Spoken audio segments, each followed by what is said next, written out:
దాని పేరేంటో నాకు తెలియదు ఇంగ్లీష్లో. అది దాని ఏదో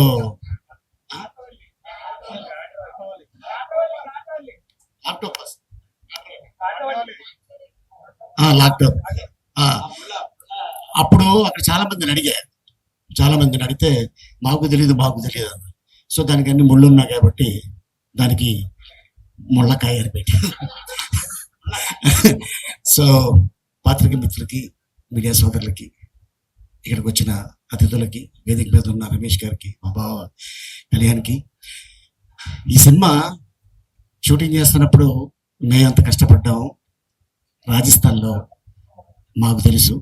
కానీ ఈ సినిమా పూర్తి చేయడానికి వీళ్ళిద్దరూ ఎంత కష్టపడ్డారో అది వాళ్ళిద్దరు ఇప్పుడే చెప్పడం జరిగింది.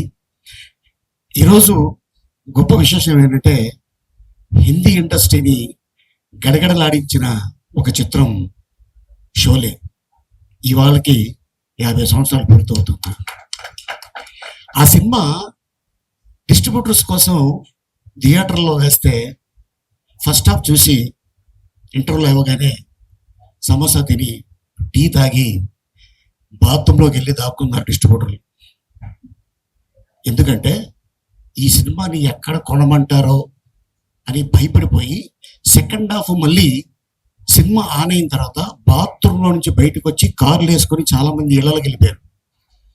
అప్పుడు రమేష్ సిప్పి గారు, జీపీ సిప్పి గారు ఇద్దరు అనుకొని ఇది మనం అమ్మద్దు, మనమే పెట్టుకుందాం, మనమే రిలీజ్ చేద్దాం అన్నారు.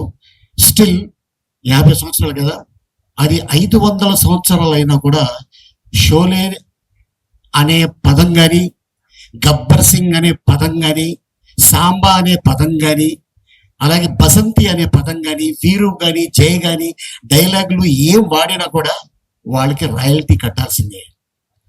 అట్లాంటి ఆ సినిమా ఎలా ఆడిందంటే మీ అందరికి తెలుసు. ఒకే థియేటర్లో ముంబైలో 25 సంవత్సరాలు ఆడింది.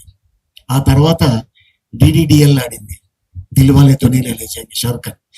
తర్వాత ఈ కలేజా సినిమా టీవీలో నా ఇద్దరు పిల్లలు ఒక 100 సార్లు చూసి ఉంటారు. ఈ సినిమా 100 సార్లు. ఈ సినిమా వస్తుంటే ఇంకా వేరే ఛానల్ మార్చరు, ఇదే చూస్తూనే ఉంటారు. వీళ్ళు నవ్వుకొని ఎందుకంటే దీంట్లో ఉన్న అద్భుతమైన ఒక సీన్స్. ఈరోజు కూడా చాలా మంది ఎక్కడన్నా వెళ్తుంటే చాలా మంది జెంట్స్ కాదు, లేడీసే, సరే ముళ్ళకాయ ఇంట్లో ఉందా, ఉందమ్మా, బాగానే ఉంది అది. సో అట్టగా చాలా మంది చెప్తూ ఉంటారు. ఎక్కడికి వెళ్ళినా, ఏ కంట్రీ వెళ్ళినా కూడా, సార్ కలేజా సార్ మేము ఇన్నిసార్లు చూసాం, కలేజా ఇన్నిసార్లు చూసాం, మా ఇంట్లో చాలా ఇష్టం ఈ సినిమా అంటే అని చాలా మంది చెప్తుంటే నిజంగా ఒక యాక్టర్కి చాలా ఆనందం వేస్తుంది.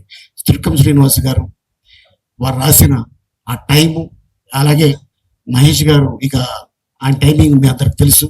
సో ఏంటంటే చిన్న సీన్ని కూడా దీన్ని ఇలా చేస్తే బాగుంటుంది, ఇలా చేస్తే బాగుంటుంది అని చెప్పి ఎంతో కష్టపడి చేయడం కానీ, అలాగే దీంట్లో అనుష్క, సునీలు, బ్రహ్మానందం గారు, రావు రమేష్ గారు ఇంకా చాలా మంది ఈ చిత్రంలో చేస్తున్నారు.